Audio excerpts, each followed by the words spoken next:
आप पढ़ने जा रहे हैं क्लास 12 का यूनिट 7 पी ब्लॉक के तत्व, P block elements. First of all introduction. इस इंट्रोडक्शन क्लास में आपको एकदम जीरो लेवल से हमारा पूरा प्रयास होगा, सबको एक समान समझ में आएगा। सबसे पहले सभी स्टूडेंट अपना कॉपी बंद कर दीजिए और उसके बाद आप 15 मिनट या 20 मिनट के इस क्लास का कैपेसिटी आपको देखने के लिए मिलेगा कि आप हमको टाइम दिए तो आपको कितना ज्यादा समझ में आया और कितना अच्छे से सारा ऑब्जेक्टिव क्वेश्चन और शॉर्ट क्वेश्चन का आंसर याद हो गया, और क्वेश्चन भी और साथ साथ उसका आंसर भी। देखिए बोर्ड पर ध्यान दिया जाए, एकदम जीरो लेवल से बेसिक कॉन्सेप्ट क्लियर करते हुए बोर्ड पर ध्यान दीजिए। पीरियोडिक टेबल आवर्त सारणी में जैसा कि आप जानते हैं कि 4 ब्लॉक में तत्व स्थित है, यानी 4 ब्लॉक में बांटा गया है। पहला है एस ब्लॉक, दूसरा पी ब्लॉक, तीसरा डी ब्लॉक और नीचे एफ ब्लॉक। एस ब्लॉक में उन तत्वों को रखा गया है जिनका अंतिम इलेक्ट्रॉन एस बाहरी ऊर्जा स्तर के एस उपकक्ष में जाते हैं। आप सभी को पता है एस उपकक्ष में 2 इलेक्ट्रॉन भरता है, यही कारण है कि एस ब्लॉक में 2 वर्ग फर्स्ट और सेकेंड आता है, और 2 वर्ग में ही इस ब्लॉक के तत्वों को रखने के पीछे कारण यही है कि इस उपकक्ष में 2 इलेक्ट्रॉन भरता है, और वो है ग्रुप नंबर 1 और 2। पी ब्लॉक आवर्त सारणी के सबसे दाईं ओर है और इसमें वर्गों की कुल संख्या 6 है, और ये ग्रुप नंबर 12, 13, 14, 15, 16, बल्कि 13 शुरू होता है, 13, 14, 15, 16, 17, 18। रोमन अंक में बात करें तो 3A, 4A, 5A, 6A, 7A और 0। यहां वर्गों की कुल संख्या 6 होने का कारण है कि पी उपकक्ष में 6 इलेक्ट्रॉन भरता है, इसलिए 6 वर्ग लेकर आता है। इन सभी तत्वों का अंतिम इलेक्ट्रॉन बाहरी ऊर्जा स्तर के पी उपकक्ष में प्रवेश करता है। किसी का भी अंतिम इलेक्ट्रॉन पी में ही समाप्त होता है, बाहरी ऊर्जा स्तर के मतलब बाहरी कक्ष के। डी ब्लॉक के तत्व आवर्त सारणी के बीचों बीच स्थित है और ये 10 वर्ग लेकर आते हैं। वर्ग संख्या 3 से लेकर 12 तक के तत्वों को डी ब्लॉक का तत्व कहा जाता है। वर्गों की कुल संख्या इसमें 10 है, कारण है आप जानते हैं कि डी उपकक्ष में 10 इलेक्ट्रॉन भरता है।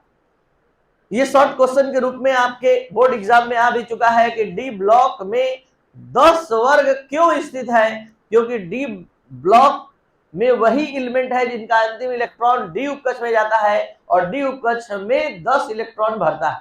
यही कारण है कि इसमें 10 वर्ग को रखा गया है।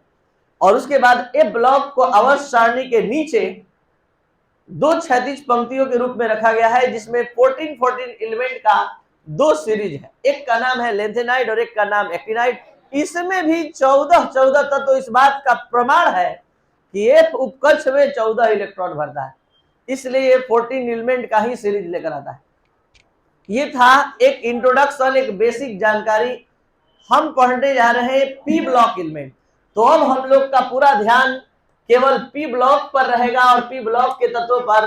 बोर्ड पर ध्यान दिया जाए, पीरियोडिक टेबल में ग्रुप नंबर 13 से लेकर 18 तक के एलिमेंट को पी ब्लॉक का एलिमेंट कहते हैं, और रोमन अंक में 3A से लेकर 0, 3A, 4A, 5A, 6A, 7A और 0। अब यहां पर हम लोग प्रत्येक तत्व, प्रत्येक वर्ग के तत्व के इलेक्ट्रॉनिक विन्यास के बारे में अच्छे से समझेंगे, लेकिन उससे पहले थोड़ा सा और एक कुछ बता दें कि ग्रुप नंबर 13 को बोरॉन फैमिली कहते हैं, ग्रुप नंबर 14 को carbon family, nitrogen family, oxygen family, hydrogen family और noble gas family.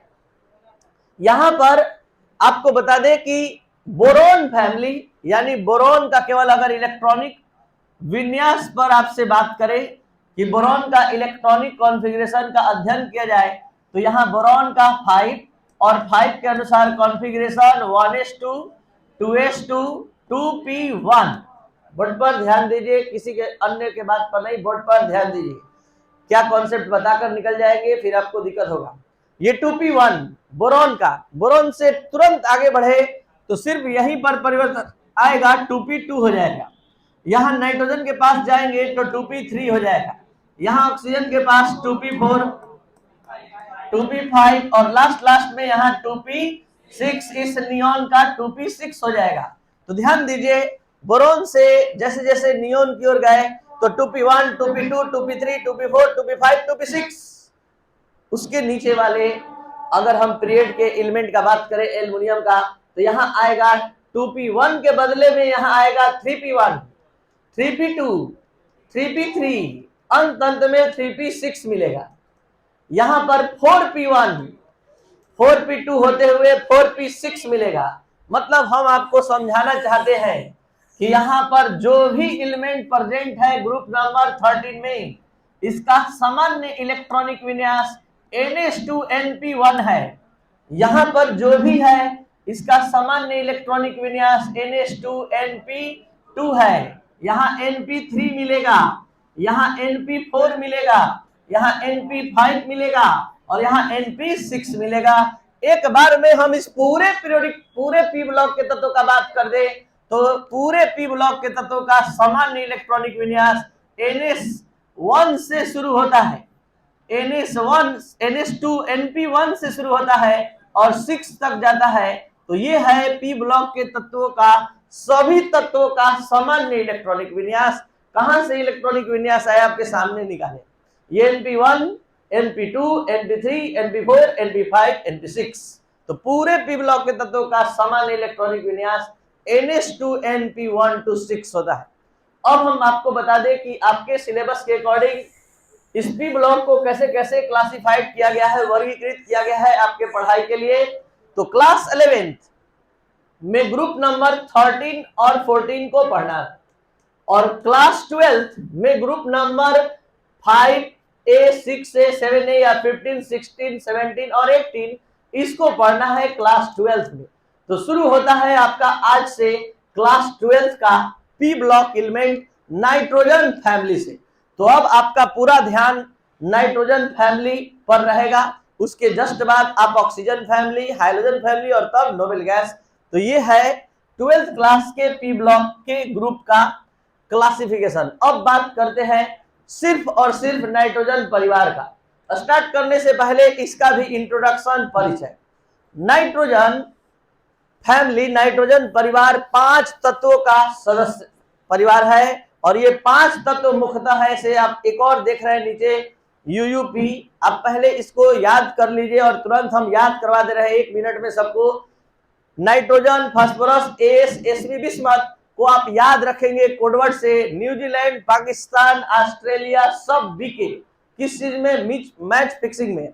Match fixing में सब बिक गया, न्यूजीलैंड भी बिक गया, पाकिस्तान भी बिक गया, ऑस्ट्रेलिया भी, और सब और बिके। ठीक है, तो न्यूजीलैंड, पाकिस्तान, ऑस्ट्रेलिया ये तीनों याद रहेगा। सब और बिके याद रखिएगा। ये है न्यूजीलैंड, ये है पाकिस्तान फास्फोरस, ऑस्ट्रेलिया एस, सब एंटीमनी और ये बिस्मथ। ठीक है, तो ये 5 तत्व से ये परिवार बना है जिसका नाम है नाइट्रोजन परिवार। आपको बता दे कि एक अन्य नामों से जाना जाता है जिसको निकोजेन परिवार कहते हैं, निकोजेन। और इससे बनने वाले यौगिक को, इस तत्व से बनने वाले यौगिक को निकोनाइट्स कहते हैं, निकोनाइट्स कहते हैं। और ये निकोनाइट्स के नाम से इसका यौगिक जाना जाता है। आपको बता दें इस धरती पर जितना विषैला, जितना दुर्गंध फैलाने वाला, जितना घुटन उत्पन्न करने वाला यौगिक है, सब इस वर्ग के तत्वों द्वारा बनाया जाता है। और ये निकोजेन का मतलब ग्रीक शब्द में अर्थ जो होता है निकोजेन, उसका अर्थ भी होता है घुटन, यानी निकोनाइट्स इसके यौगिक को कहते हैं। और निकोजेन जो मतलब इस पूरे वर्ग के तत्वों को एक नाम दिया गया है, इससे इसका अर्थ होता है ग्रीक भाषा में घुटन, यानी घुटन उत्पन्न करने वाले यौगिक का ये निर्माण करता है। अब बात करते हैं हम इसके इलेक्ट्रॉनिक विन्यास का। आपको बता दें कि नाइट्रोजन परिवार में 5 एलिमेंट है, nitrogen, phosphorus, S, SB, bismuth. इन सभी के इलेक्ट्रॉनिक विन्यास को आज बढ़िया से देख लेना है, क्योंकि सारा प्रॉपर्टी का खेल इसी 72 कक्ष के इलेक्ट्रॉन पर होता है। इसलिए आप अच्छे से ध्यान दे दीजिए, सब बात समझ लीजिए। Nitrogen 1s2, 2s2, 2p3, 1s2 के जगह पर हीलियम लिख दिया गया है। आपको समझ में आना चाहिए हीलियम का 1s2 होता है।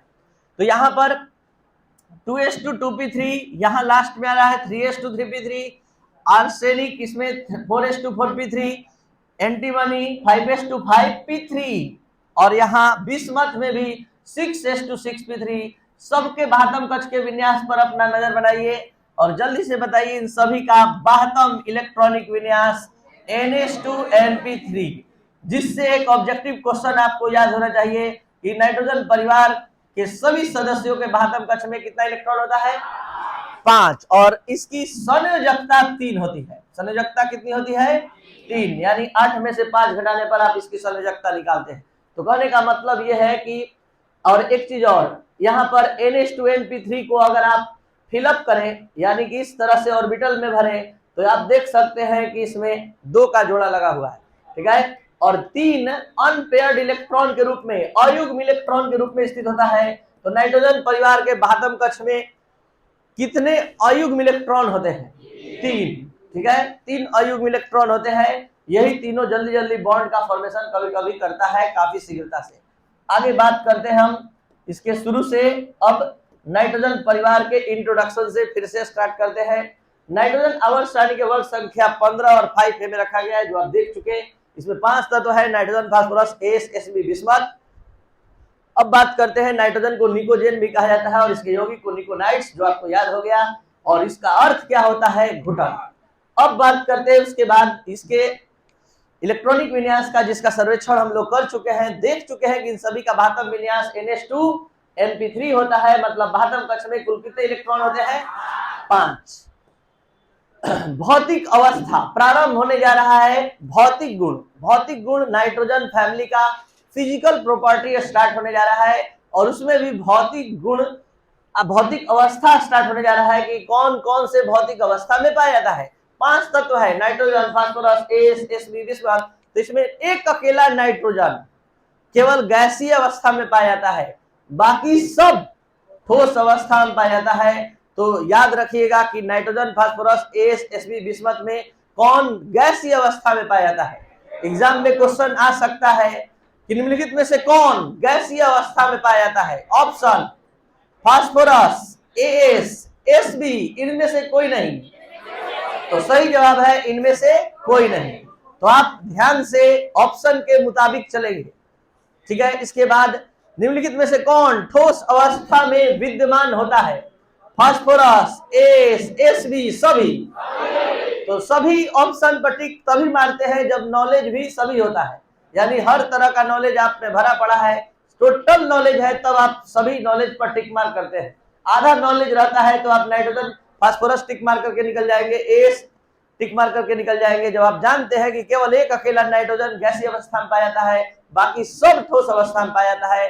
अब यहाँ पर आगे बढ़ते हैं। नाइट्रोजन वायुमंडल में प्रचुर मात्रा में, सबसे अधिक ये नाइट्रोजन वायुमंडल में पाया जाता है, और ये कितना परसेंट पाया जाता है? 78%। आपको बता दें कि भौतिक अवस्था के क्रम में ही कि 5 तत्व तो है, लेकिन सबसे ज्यादा अभिक्रियाशील अकेले फास्फोरस है, और फास्फोरस भी इस धरती पर 3 रूपों में पाया जाता है: श्वेत या पीला फास्फोरस, दूसरा लाल फास्फोरस, और तीसरा काला फास्फोरस।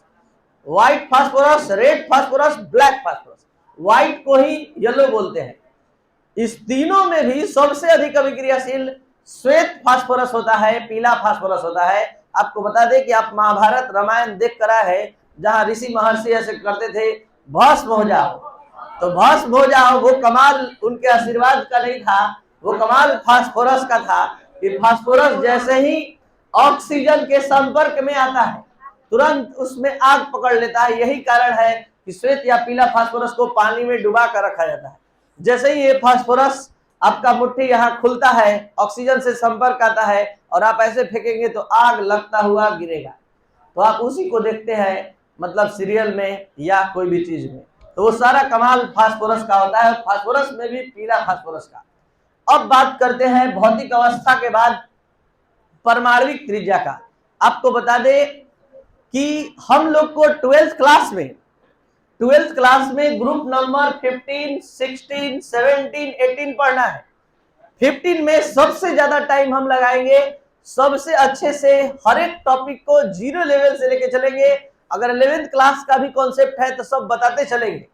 ग्रुप नंबर 16 आएगा तो हम अब उतना नहीं रुकेंगे जितना हम यहाँ रुकने जा रहे हैं, क्योंकि हर बार जैसे ही ग्रुप 16 स्टार्ट करेंगे जो जो हेडिंग आ रहा है वही वही हेडिंग आएगा। तो आप पूरा अच्छा से ग्रुप 15 में हर एक टॉपिक को समझने का प्रयास करेंगे। जैसे आ गया परमाणुविक त्रिज्या, तो आइए यहाँ पर पूरा डिटेल नॉलेज ले लीजिए। Nitrogen, phosphorus, S, SB, bismuth, जल्दी से बताइए नाइट्रोजन का कॉन्फ़िगरेशन यहीं पर बताइए। 72 इलेक्ट्रॉनिक विन्यास बताइए। 2s2 2p3, 3s2 3p3 phosphorus के लिए, 4s2 4p3, 5s2 5p3, 6s2 6p3। ये इलेक्ट्रॉनिक विन्यास लिखवाने के पीछे हमारा मकसद क्या था कि आप सभी स्टूडेंट अच्छे से जान सके कि नाइट्रोजन में न्यूक्लियस के बाद 2 कक्ष होता है, फास्फोरस में नाभिक के बाद 3 कक्ष होता है। तो धीरे धीरे देख सकते हैं क्या हो रहा है, नए कक्ष उपस्थित हो रहे हैं और लगातार कक्ष की संख्या बढ़ने से परमाणुविक त्रिज्या में क्या हो रही है, वृद्धि हो रही है। तो यहां पर लगातार परमाणुविक त्रिज्या के मान में वृद्धि हो रही है। पूरा डिटेल इस प्रकार से है। आवर्त सारणी के किसी भी वर्ग में ऊपर से नीचे जाते हैं तो आने वाला तत्व एक नए कक्ष को लेकर उपस्थित हो रहा है। एक नए कक्ष को जो देख सकते हैं, इसके नाभिक के बाद 2 कक्ष था, इसके नाभिक के बाद 3 कक्ष है, इसके नाभिक के बाद और इसके नाभिक के बाद। तो नाभिक और बाह्यतम कक्ष के इलेक्ट्रॉन के बीच की दूरी लगातार बढ़ रही है। तो ये नाभिक उतना कैपेसिटी से इस बाह्यतम कक्ष के इलेक्ट्रॉन को खींच नहीं पाता है। तो ये नाभिकीय आकर्षण बल लगातार कमजोर होता जाता है, क्योंकि नाभिक और बाह्यतम कक्ष के इलेक्ट्रॉन के बीच की दूरी बढ़ती जाती है और परमाणु के आकार में क्या होती है, वृद्धि होती जाती है। तो आज से आप सभी स्टूडेंट 2-3 ऑब्जेक्टिव क्वेश्चन इस टॉपिक से याद रखेंगे। नाइट्रोजन परिवार में सबसे बड़ा आकार किसका होता है, बिस्मथ। सबसे छोटा आकार किसका है, नाइट्रोजन परिवार के सभी सदस्यों को उनके परमाणुविक त्रिज्या के बढ़ते हुए क्रम में व्यवस्थित करें। नाइट्रोजन से बड़ा, फास्फोरस से बड़ा, एसबी, बिस्मथ। क्यों किसी वर्ग में ऊपर से नीचे जाने पर परमाणुविक त्रिज्या में वृद्धि होती है, क्योंकि आने वाला तत्व एक नए कक्ष को लेकर उपस्थित होता है और नाभिक और बाह्यतम कक्ष के इलेक्ट्रॉन के बीच की दूरी लगातार क्या होती है, जिसके कारण नाभिक की आकर्षण बल कमजोर पड़ता जाता है और ना परमाणु के आकार में क्या होती है, वृद्धि होती जाती है। तो इस तरह से परमाणुविक त्रिज्या समाप्त। आयनन विभव, आयनन विभव क्या है पहले हम ये बताएंगे, फिर हम चलेंगे कि वर्ग में आयनन विभव का परिवर्तन कैसे होता है। थोड़ा सा भी घबराइए नहीं, पढ़ाई पर ध्यान दीजिए। पूरे मन से, कैपेसिटी से आपको समझाने का प्रयास किया जा रहा है कि आपको सबसे ज्यादा मन लगे। ये वो चैप्टर है जिसमें बहुत सारे टीचर्स अपना पेशेंस खो देते हैं, बहुत सारे स्टूडेंट पेशेंस खो देते हैं, क्योंकि पूरा कहानी से भरा पड़ा चैप्टर है और हम इसको इंटरेस्टिंग बनाने जा रहे हैं, आपका मन लगाने जा रहे हैं ऑब्जेक्टिव क्वेश्चन के बल पर, कॉन्सेप्चुअल क्वेश्चन के बल पर। तो ध्यान दिया जाए, आयनन विभव क्या होता है। आयनन विभव ध्यान दीजिए, ये है सोडियम और सोडियम का परमाणु संख्या 11 के अनुसार इलेक्ट्रॉनिक विन्यास 281 के अनुसार आप सभी स्टूडेंट बताएंगे।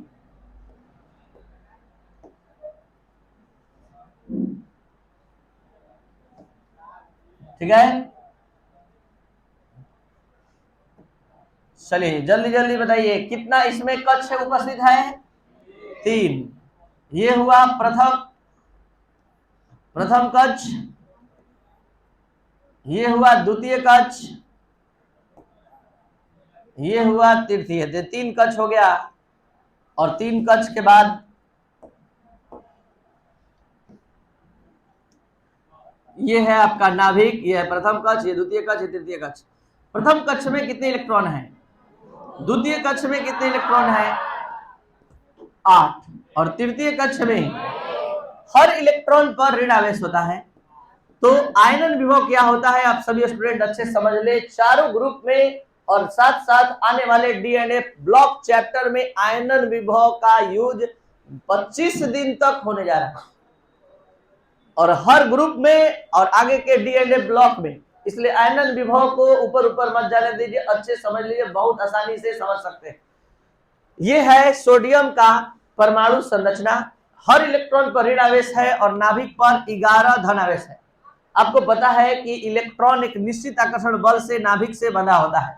ये बात अलग है कि जो इलेक्ट्रॉन सबसे नजदीक होता है वो सबसे ज्यादा आकर्षण बल से बंधा होता है। जो इलेक्ट्रॉन सबसे नजदीक होता है वो सबसे ज्यादा आकर्षण बल से बंधा होता है, और जो इलेक्ट्रॉन सबसे ज्यादा दूरी पर होता है वो सबसे कम आकर्षण बल से। तो सबसे कम आकर्षण बल से कौन बंधा रहेगा? सबसे दूरी वाला। तो अगर इलेक्ट्रॉन को निकालना है तो कौन से इलेक्ट्रॉन को आप आसानी से निकाल पाएंगे? सबसे बाहतम कक्ष के। तो यानी ये इलेक्ट्रॉन लूजली हेल्ड होता है, सबसे कम आकर्षण बल से बंधा होता है। यहाँ का इलेक्ट्रॉन सबसे अधिक आकर्षण बल से, यहाँ का उससे कम, और यहाँ का सबसे कम। तो किसी गैसीय विलगित परमाणु के बाहतम कक्ष से एक इलेक्ट्रॉन निकालने में जितनी ऊर्जा की आवश्यकता होती है उसे कहते हैं आयनन विभव। किसी गैसीय अवस्था में स्थित परमाणु के बाहतम कक्ष से एक इलेक्ट्रॉन को निकालने में जितनी ऊर्जा की आवश्यकता होती है उसे आयनन विभव कहते हैं। तो सवाल उठता है कि ऊर्जा क्यों लग रही है? क्योंकि ये इलेक्ट्रॉन एक निश्चित आकर्षण बल से नाभिक से बंधा है और आप उल्टा काम कर रहे हैं, इस आकर्षण बल से छुड़ाकर इसको बाहर निकाल रहे हैं। तो इस बल के विरुद्ध, इस आकर्षण बल के विरुद्ध आप जो कार्य संपन्न करेंगे और कार्य में जो ऊर्जा लगाएंगे उसी ऊर्जा का नाम क्या है? आयनन विभव। ये इलेक्ट्रॉन एक निश्चित आकर्षण बल से नाभिक से आकर्षित है और आप उस इलेक्ट्रॉन को निकालने जा रहे हैं, तो जितना ऊर्जा खर्च करके आप बाहर निकालेंगे, यानी सोडियम एक उदासीन परमाणु था और आपने क्या किया? ऊर्जा खर्च किया, सोडियम से सोडियम आयन में बदल गया और यहाँ एक इलेक्ट्रॉन बाहर आ गया। तो आपने किया क्या? किसी उदासीन परमाणु को आयन में बदल के रख दिया। तो किसी उदासीन परमाणु को आयन में बदलने में जितना विभव, जितना ऊर्जा लगता है उसी का नाम आयनन विभव होता है। और अब इस आयनन विभव का अध्ययन हम पी ब्लॉक के नाइट्रोजन परिवार में करने जा रहे हैं। आप ही बताइए, अभी तुरंत पढ़ कर आए हैं कि नाइट्रोजन सबसे छोटा होता है, फास्फोरस उससे बड़ा होता है, एस उससे बड़ा होता है, एसबी उससे बड़ा होता है, बिस्मथ उससे भी बड़ा होता है। तो कहाँ का इलेक्ट्रॉन आप बहुत आसानी से निकाल लेंगे? एकदम सही जवाब है, जब जब परमाणु का आकार बढ़ेगा इलेक्ट्रॉन निकालना क्या हो जाएगा? आसान हो जाएगा। तो आयनन विभव का मान सबसे कम बिस्मथ और सबसे अधिक नाइट्रोजन। तो आपको ये ऑर्डर हमेशा के लिए याद होना चाहिए। और ये किस कॉन्सेप्ट पर आधारित है कि जब जब आकार बढ़ेगा तब तब आयनन विभव घटेगा, और आकार जिसका सबसे कम उसका आयनन विभव सबसे अधिक। कारण है कि आकार छोटा होने पर उसका इलेक्ट्रॉन काफी मजबूत आकर्षण बल से बना रहेगा और उसको निकालने में सबसे ज्यादा ऊर्जा खर्च करनी। तो शॉर्ट क्वेश्चन में आ चुका है कि नाइट्रोजन परिवार में नाइट्रोजन का आयनन विभव सबसे कम क्यों होता है? तो जवाब है एक लाइन में कि नाइट्रोजन परिवार में नाइट्रोजन का आकार सबसे छोटा होता है। यही कारण है कि ये ज्यादा आकर्षण बल से बना होता है, इसलिए आयनन विभव का मान सबसे अधिक। और नाइट्रोजन परिवार में सबसे कम आयनन विभव बिस्मथ का होता है। क्यों? तो जवाब है कि नाइट्रोजन परिवार में बिस्मथ का आकार सबसे बड़ा होता है, इसलिए उससे इलेक्ट्रॉन निकालना आसान होता है, बहुत कम ऊर्जा से वो निकल जाता है। तो ऑब्जेक्टिव क्वेश्चन है कि निम्नलिखित में से किसका आयनन विभव सबसे अधिक होगा? Option nitrogen, phosphorus, S, SB. Objective question है कि निम्नलिखित में से किसका आयनन विभव सबसे अधिक होगा? ऑप्शन सुनने के बाद जवाब दीजिएगा। Phosphorus, S, SB, bismuth. जितना बोलेंगे उसमें देखना है। निम्नलिखित नाइट्रोजन परिवार को के सदस्यों को आयनन विभव के बढ़ते हुए क्रम में सजाएं। तो सबसे कम बिस्मथ, उससे अधिक और सबसे अधिक। तो ये था आयनन विभव।